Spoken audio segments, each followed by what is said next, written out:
You have been lied to. They told you to work hard, save a little, retire at 65, and that this was freedom. But if 40 years of labor ends in a pension too small to live on, what do you call that? You were not born to serve until death. You were not born to watch life pass while you trade your soul for a salary. The world does not reward the obedient. It rewards the man who sees the trap and walks out of it. And that man begins here. Listen closely, because if you miss this message, you may work to the grave and still die poor. You believe you are free. You believe that hard work will pay off. You believe that one day, maybe after 40 years of labor, if you've been loyal, if you've saved, if you've followed the system, you will get your reward. But I say this to you without apology. If 40 years of labor ends in dependency, then who truly owned your life? I have seen it too many times. Men who gave their entire youth to a job, only to reach the age of 65 with a tired body, a trembling hand, and a fearful glance at the calendar because their money is running out. They obeyed every rule. They stayed quiet. They did what they were told. They worked. They waited. And when the waiting ended, there was nothing waiting for them. I ask you again, who owns the life of a man who gives it away one paycheck at a time, only to die uncertain, unfree, and unremembered? You must understand this. Slavery has changed its costume, but it has never left. The chains are no longer metal. They are made of routine, of debt, of low expectation, of unexamined beliefs. You were told that the system works if you follow it. But what you were not told is that the system was never designed to make you rich. It was designed to make you useful to someone else's wealth. I will not soften my words. I am not here to encourage you. I am here to awaken you. Because until you see the truth of your condition, you will never walk free. You will smile politely while you waste your years and call it responsibility. You will praise the men who enslave you and call it employment. You will wait for a retirement that barely covers your rent and call it security. This is not a tragedy. This is a choice. And that means it can be unchosen if you are bold enough to face it now. In this speech, I will give you the laws that the wealthy learned while others were asleep. I will tell you exactly how Carnegie, Rockefeller, Schwab, Ford, and Lincoln rose from nothing, not by chance, not by favor, but by alignment with truth and obedience to law. You will learn why work alone will never make you free, why retirement is the reward of the obedient, not the free, how schools are designed to shape employees, not owners, why your job is not a plan, it is a placeholder, how the rich obey invisible spiritual laws that poor men ignore, how your daily habits form the prison you call life, why waiting is the enemy and movement is the cure, and how the man who refuses to serve eventually becomes the one who commands. You will answer these questions. What is my life really producing? Have I mistaken obedience for purpose? Why have I delayed the building of wealth? What must I stop doing immediately? What must I repeat every day until my freedom is real? If you are honest, truly honest, you will realize that you are not free. Not yet. But if you stay with me, if you listen to every word, if you repeat what I teach and apply it with precision, you will no longer work until death. You will build a life that works for you. And let me say this plainly, the chains are in your habits. The key is in your mind. And this is your last warning before time makes the decision for you. Affirm this aloud now. I refuse to work my life away and die poor. I was born to own, not to obey. Let us move forward now into part 1. Work alone will never make you free. You have been taught to believe in labor. You have been told that hard work is the answer. That if you simply clock in, stay late, serve well, keep your head down, you will one day rise. But the truth is this. Work alone will never make you free. You can sell your strength to another man's dream for 40 years and still die without a name. You can give your finest decades to a factory, to a company, to an office, and still retire into scarcity, watching the calendar and the checkbook with equal fear. I do not speak against work. I speak against misplaced loyalty. The man who works without thought is no better than a machine. The man who works without purpose is no freer than a mule. And the man who works without ownership is still a servant, no matter how large the paycheck appears. Let me teach you the difference between labor and wealth. Labor is the effort of the body. Wealth is the command of thought. Most men sell their hours for another man's vision because they never understood this law. Money obeys thought, not time. A man can spend his entire life in toil and be passed by the thinker who dared to build a system. One man digs a hole, the other sells the shovel. Who do you think gets rich? The poor man always points to effort. He says, I worked hard. I showed up every day. But he does not realize that the reward never goes to the one who merely shows up. It goes to the one who builds leverage, the man who, through definite thought, creates something that works without him. Andrew Carnegie worked once and profited forever. He did not simply swing hammers in a steel mill. He designed an empire. He built a system of processes, men, and materials that multiplied while he slept. He used his mind to organize men with skill and vision. And from that moment forward, his ideas earned more than any single day of labor ever could. That is the secret the worker never learns, that the mind is the only true factory of fortune. Yet you have been trained differently. From youth, you were taught to associate hours with income, to believe that your value is based on how much time you give. But time is a poor man's currency. It is the one thing you can never earn back. And every time you trade it for someone else's dream, you are selling the only thing that is truly yours. The truth is this. Men were trained to work, not to think. They were trained to obey, not to build. And now they wonder why they labor for a lifetime and have nothing to show. It is not injustice. It is programming. And it must be broken. You cannot continue to believe that more effort will bring more freedom. It will not. What brings freedom is ownership. Ownership of thought, ownership of systems, ownership of purpose. Until you stop working blindly and start working with definiteness, you will always trade your life for crumbs. Listen to me. A man who never escapes hourly labor dies a servant. It matters not whether you wear a suit or swing a hammer. If you trade your time for pay with no greater plan, you are merely a more expensive slave. But there is a way out. There is a new law to obey, a new identity to form, and it begins here. Affirm now, speak with power. I do not sell my life for crumbs. My work builds ownership, not dependence. This is the beginning of your liberation, but if you stop here, you will fall back into the same old cell. So let us move forward. Part 2, The Retirement Lie, a Slave's Reward. You were told to wait. Wait until your 60s. Work while you're young. Save a little here. Sacrifice today so you can enjoy tomorrow. And when tomorrow comes, you're tired, you're broke, and your freedom is nothing but a memory you never lived. Retirement is the lie they gave slaves so they wouldn't revolt.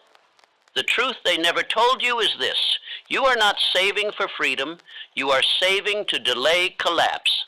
The whole structure was built on the assumption that you would obey long enough to become too weak to question it.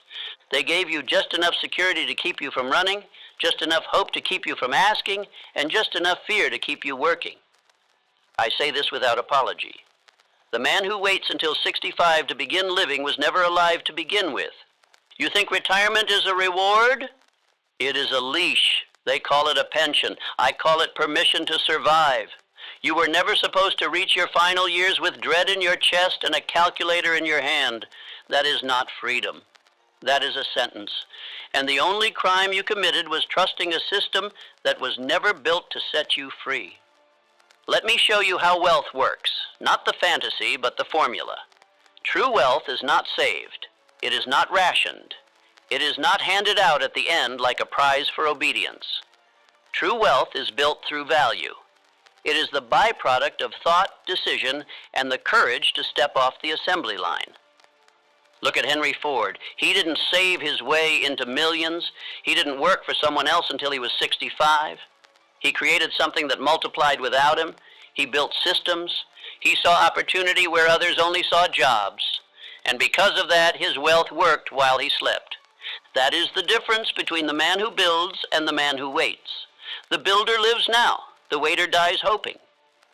You were taught that delayed gratification is the key to success, but the truth is that delayed vision is death. If your entire life is built around a reward that only comes when you're too tired to enjoy it, you were deceived. You want to know the truth about retirement? Here's the truth. Most men never make it there. They die before they ever escape the wheel. And the few who do arrive with a body that's weak, a wallet that's light, and a soul that's forgotten what it meant to move with purpose.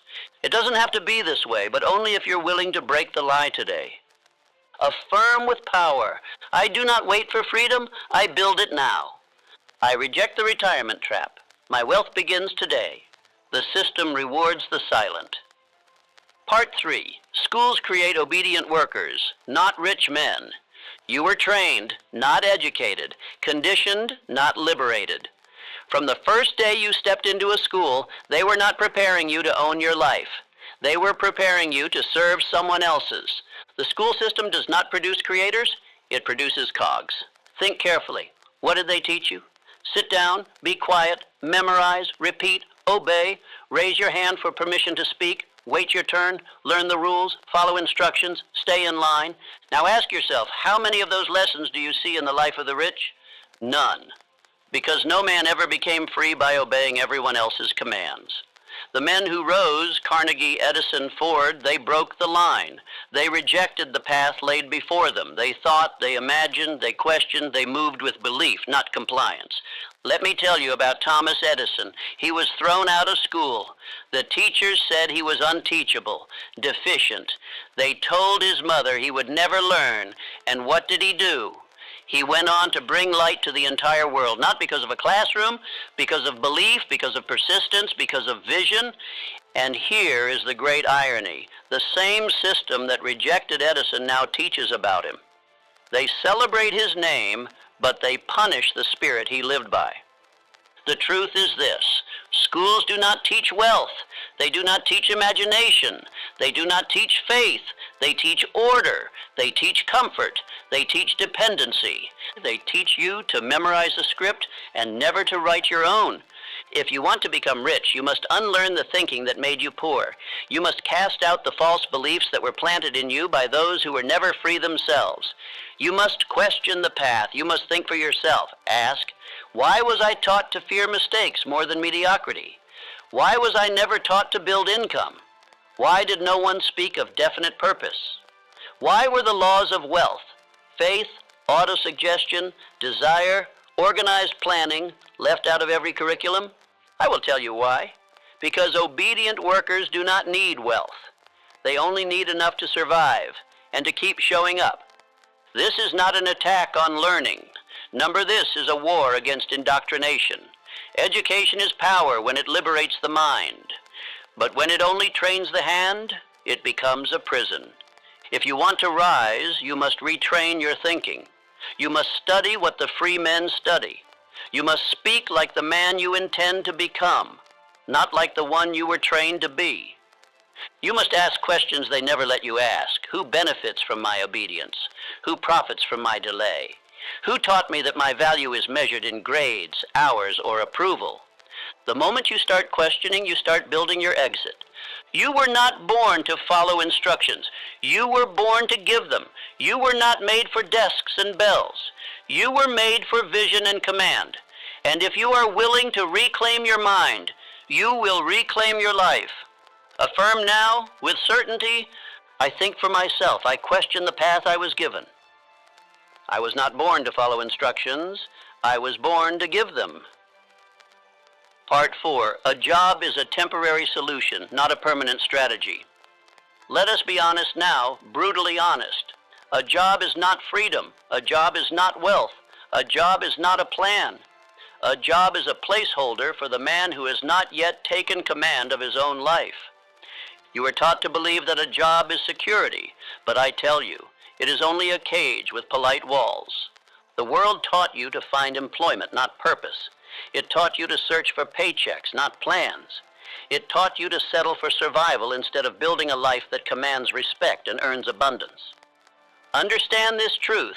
A job may solve your immediate need, but it cannot fulfill your ultimate calling.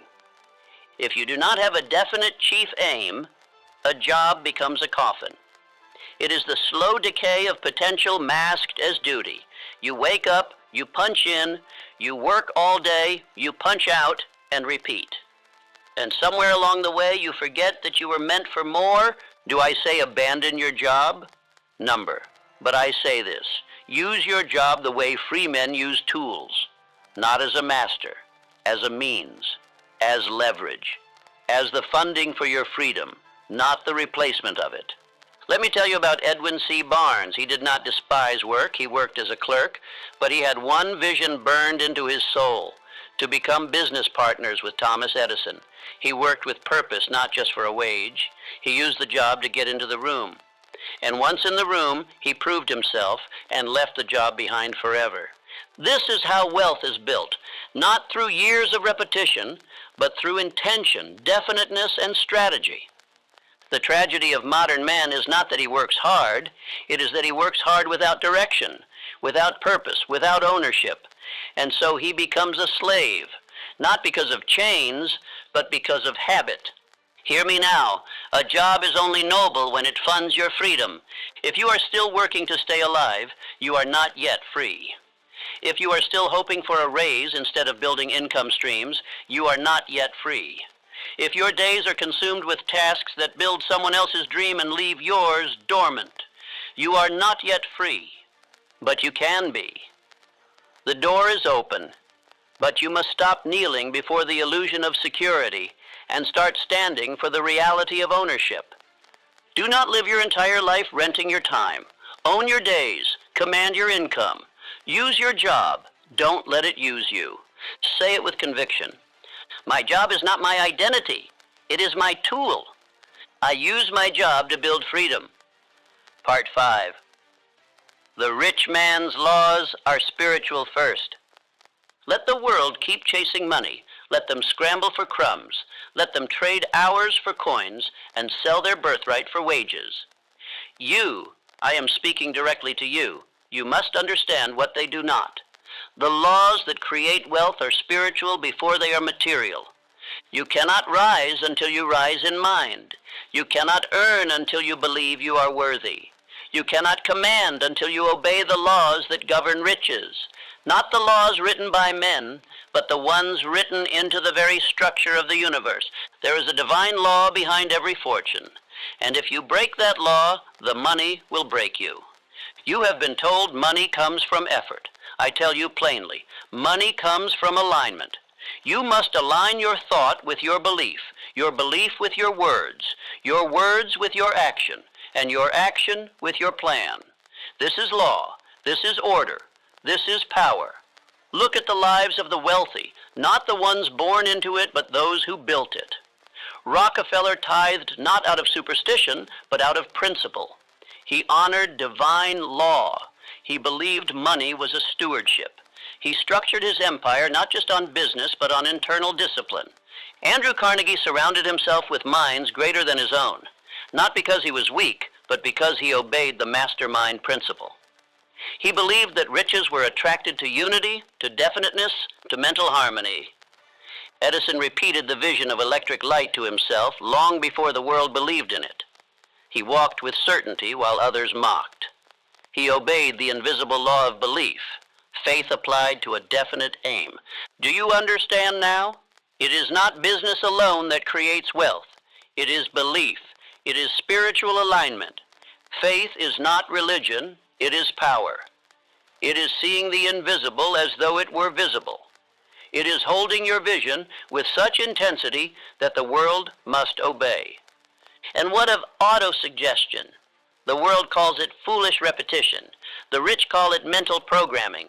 They know the subconscious mind must be told what to do. And what you say to yourself with emotion becomes instruction. And the subconscious executes what it is told. If you wake each day and speak defeat, delay, weakness, you have issued orders for poverty. If you wake and declare belief, wealth, clarity, you have issued orders for victory. And planning, do you think riches obey the man who moves without a map? Never. Wealth is a general. It responds to organized offense. Write your aim, write your steps, review them daily, adjust, attack again. All of these, faith, definiteness, repetition, planning, are spiritual in nature before they ever manifest a dollar. This is why the poor man may work harder than the rich, and yet remain poor, because he works with muscle while the other works with mind. One sweats without direction, the other thinks with precision, and the man who thinks according to law will earn in 1 year what the other cannot earn in a lifetime of labor. You must master these laws. The law of definite chief aim, the law of faith through auto-suggestion, the law of planning organized by purpose, the law of the mastermind, the law of cosmic habit force, which rewards only rhythm, not randomness. These are not opinions, these are eternal laws. Break them and life will break you. Obey them and the world will yield. You must live by inner command. You must rise before the world rises. You must speak your aim aloud. You must write your instructions to self. You must review your plan and build rhythm into every hour. This is not spiritual fluff. This is the foundation of every empire. Riches are not the reward of effort. They are the reward of obedience to law. Part 6. The habit system that creates financial slavery.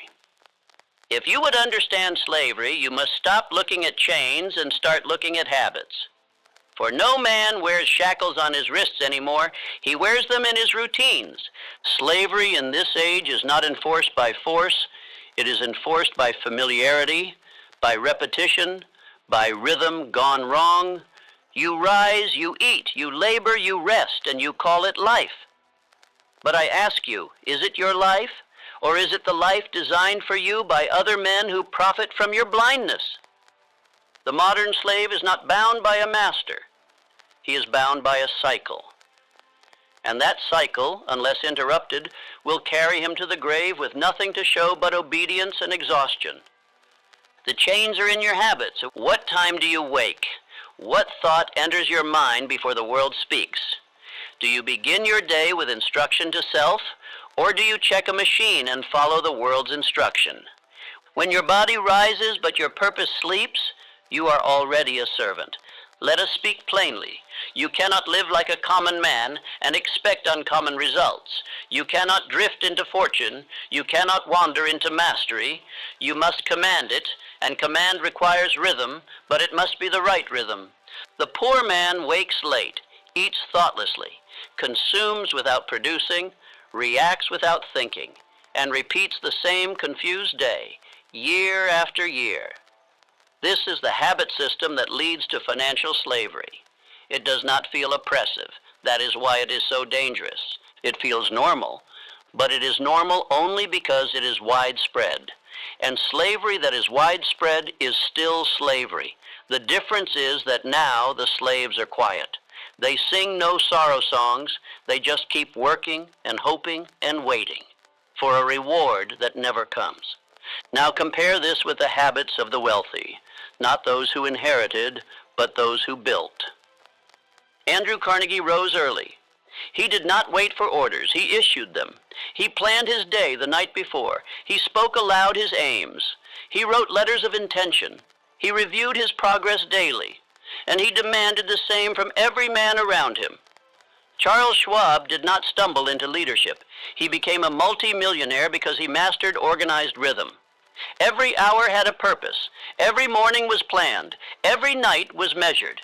He knew the law. If you cannot measure it, you cannot multiply it. Thomas Edison tested one idea over 1,000 times, not because he was lucky, but because he was structured. His repetition was not random. It was rhythmic. It was aimed. Now ask yourself, what is your daily rhythm producing? Do you eat like a rich man? I do not speak of food, I speak of thought. Do you consume knowledge that builds your aim or distraction that destroys it? Do you speak like a rich man? Are your words definite, clear, aimed, and positive? Or are they vague, filled with doubt? and drifting in complaint? Do you move like a rich man? Is your day mapped? Is your progress tracked? Do your actions serve a vision, or simply respond to the needs of others? Do you think like a rich man? Have you formed the habit of directed thought, or do you merely react to the noise around you? You must audit your habits, because your habits are your destiny. Let me give you the model of wealth-building rhythm. This is what I teach all who seek to rise above the slavery of the world. Morning command. Rise before the world speaks. Speak your definite chief. Aim aloud. Read your plan for the day. Repeat your wealth affirmations with emotion. Midday. Alignment. Review progress against plan. Speak aloud. I am still on target. My aim is fixed. My pace is strong. Correct drift with immediate focused action. Evening review. Measure what was completed. Journal new lessons. Repeat your aim aloud before sleep. Visualize success as already yours. Repeat daily, without fail, without excuse. This structure alone will begin to reprogram your subconscious mind, and your subconscious is the builder of all results. Do not underestimate this. Most men fail not because they lack intelligence, but because they lack rhythm. The law of cosmic habit force is not poetic. It is practical. It means that every thought repeated becomes a command. Every action repeated becomes a pattern. Every pattern reinforced becomes identity. And every identity manifests results that match it. If you want wealth, you must form the habits of wealth. If you want power, you must form the rhythm of power. And if you want freedom, you must form the disciplines of a free man. And do not say you are too old. Do not say it is too late. The moment you command your rhythm, your life begins again. Repeat these affirmations daily. My habits build freedom or chains. Each day I command myself into power. Now write your daily rhythm. Practice it tomorrow, and the next, and the next. Do not skip. Do not drift. Do not delay. You are either forming the habits of freedom, or you are wearing the chains of slavery. Part 7. If you wait, you will serve those who did not. There is a law few men are willing to confront, a law more sobering than failure and more costly than ignorance. He who waits serves the man who does not. The world has never rewarded hesitation. It has never crowned the cautious. It has never surrendered its riches to the man who delayed. Look around you at every industry, every street, every corner of society, and you will find the same truth. The men who rule are not the ones who waited for permission. They are the ones who moved when others paused, decided when others doubted, and acted when others were still seeking clarity. Wealth does not come to the brilliant. It does not come to the good. It does not come to the hopeful. It comes to the man who moves. It finds its way into the hands of the one who stepped into the storm, made a decision under pressure, and claimed his portion while others still counted the cost. You think life will give you time? You think opportunity will wait? Number life waits for no one, and the man who waits becomes the laborer for the one who didn't. Abraham Lincoln, a man of great principle but greater movement, understood this law. In the darkest hours of his leadership, he did not sit in endless counsel. He moved. When the nation fractured, he acted. When the outcome was uncertain, he still advanced. He issued the Emancipation Proclamation not when it was safe, but when it was necessary. He did not wait for clarity. He created it through decision. That is what leaders do. That is what free men do. They act, and the world adjusts. Most men do not fail because they made the wrong move. They fail because they made no move. They wait for the economy to shift, for the perfect plan to emerge, for fear to disappear, for someone else to show them the way. But understand this, waiting is not neutral. Waiting is movement, backward. Every day you delay, another man acts. Another man builds. Another man claims the ground you forfeited. And then, when your years have passed and your energy is gone, you will find yourself in service to him. Not because he was better, not because he was chosen, but because he moved. I must say it plain. Your delays will become your chains. And I know the voice that tries to excuse this. I'm still researching. I'm just not ready. I'm being patient. Let me tell you something that the rich understand and the poor ignore. Patience is only a virtue when it is paired with action. Patience without movement is paralysis. And paralysis is death in disguise. Look at the wealthy. Not one of them waited. Carnegie started in poverty, but he acted. He moved to organize steel when others feared risk. Ford dared to mass produce when others mocked the idea. Edison declared his inventions before they worked because he understood the law. Movement precedes manifestation. So, what are you waiting for? Are you waiting for the economy to improve? While you wait, someone is creating their own economy. Are you waiting for more knowledge? While you wait, someone with less intelligence is building more wealth. Are you waiting for courage? Courage is not something you feel, it is something you decide. The tragedy is not that men fail. The tragedy is that they delay and delay and delay until the very life they wanted is now owned by someone else. And so I warn you, as a man who has studied failure and fortune alike, if you wait, you will work for the man who didn't. If you hesitate, your children will serve the children of the man who didn't. If you pause, your dream will be built by the man who didn't, and your name will not be on it. You may think you are being cautious, but the law of the world is movement. Those who do not move are trampled, and no excuse will spare you. I do not speak this to frighten you. I speak this to awaken you. The time is now. The door is open, but it will not remain open forever. Say these words with me. Let them burn into your being. I act while others wait. My speed creates my freedom. Do not let your habits be slow. Do not let your voice be hesitant. Do not let your life be a monument to what could have been. Move. Decide. Building now. Part 8. The man who refuses to serve becomes the one who commands. Let us now bring every law, every truth, and every warning to its final conclusion, identity. For until you transform who you are, no change in your habits, no change in your income, no change in your environment will last. This world does not obey the man who performs. It obeys the man who commands, and no man can command until he first refuses to serve. I do not speak of service to others, for there is honor in building, in giving, in contributing. I speak of servitude to fear, to routine, to wage, to mental chains. The man who wakes each morning only to serve the vision of another, who never writes his own aim, who waits for orders, who drowns in tasks without purpose. That man is not free. That man is not fulfilled. That man is not the master. And I tell you with the force of law, that man can be transformed. He must. Or else he will become what this system designed him to be, a worker until death, a consumer until empty, a servant until forgotten. The turning point, the line between labor and leadership is this, self-command. Not emotion, not wish, not even effort, command. And that command begins with the mind. A man who masters himself no longer obeys the world. The world obeys him. The market shifts to make room for his value. The people adjust to match his belief. The money moves toward his aim because he moves toward it without hesitation. Let me speak to you plainly now.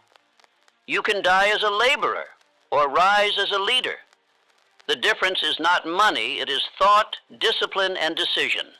You were not born to merely work. You were born to build. You were not born to be instructed. You were born to direct. You were not born to comply. You were born to create. And if you are still breathing, still hearing these words, it means it is not too late. But understand, this is the final gate. You must cross it, or forever live beneath it. What must you do? First, write your definite chief aim. Not tomorrow. Now decide who you are, what you demand from life, how you will serve others through your purpose, and make it clear, bold, and written. Second, build daily command. Do not trust motivation, trust repetition. Every morning, read your aim aloud. Every night, speak your belief in your wealth, your power, your identity. Shape your subconscious into the man who commands by daily shaping your words. Third, build income streams. A man who depends on one stream is still serving. Build systems. Create value. Use your mind, not just your time. Let your labor fund your freedom. But do not stop at labor. Build ownership. And if you ever doubt that this path works, let me remind you, I walked it. I was the son of a poor miner in the hills of Virginia. I had no inheritance, no connections, no safety. But I had a voice. I had a mind. And I had a decision that I would no longer serve the fear of poverty, that I would no longer serve ignorance, that I would no longer serve the chains passed down by weak men. I studied the minds of the rich, not the surface of their wealth, but the spiritual roots. I studied Carnegie, Ford, Rockefeller, Edison, and I found that every one of them obeyed laws that most men never learn. They mastered themselves, they decided, they acted, they repeated, and they became impossible to ignore. And by mastering thought, I became more than what the world expected of me. I advised millionaires. I built a legacy. I passed down a system, not of tips, but of transformation. And so can you, but it begins now. And it begins with your refusal. Refuse to live as if you are powerless. Refuse to wake up with no aim. Refuse to sell your time for crumbs. Refuse to think small, move slow, act weak. Refuse to die without building something the world cannot erase. You are not here to serve fear. You are not here to obey mediocrity. You are here to command. Let these final affirmations become your oath. I will not be a slave to any man. I was born to command wealth, not to work until death. And now, walk, speak, building live, not as the man the world tried to make of you, but as the man you were always meant to become. This is your beginning. This is your freedom. This is your new law.